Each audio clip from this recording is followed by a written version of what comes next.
आता बघणार आहोत टॉप 9 महत्त्वाच्या बातम्या। राज्यामध्ये पुढील 4 दिवस पावसाचा अंदाज, काही भागात वादळी वाऱ्यासह पाऊस कोसळण्याची शक्यता।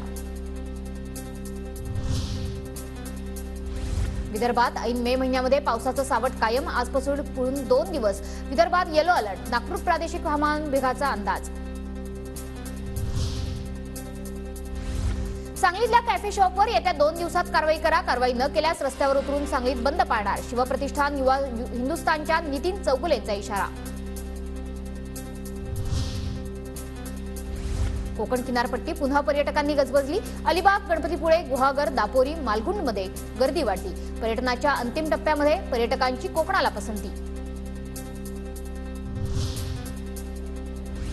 राज्य परिवहन महामंडळाच्या प्रवासी संख्येमध्ये मोठी वाढ, 29 सवलतींमधून 30 ते 100% तिकीट सवलत आणि उन्हाळी सुट्टीमुळे वाढ, 870 कोटींचा महसूल गोळा।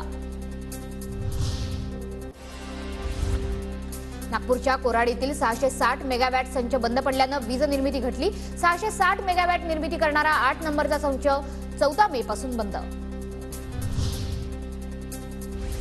पुणे मुंबई द्रुतगती महामार्गावरील पुणे वाहिनीवर आज आणि उद्या सकाळी 10:30 ते 12 पर्यंत वाहतूक पूर्णपणे बंद राहणार, तांत्रिक तपासणी आणि दुरुस्तीसाठी वाहतूक बंद राहणार।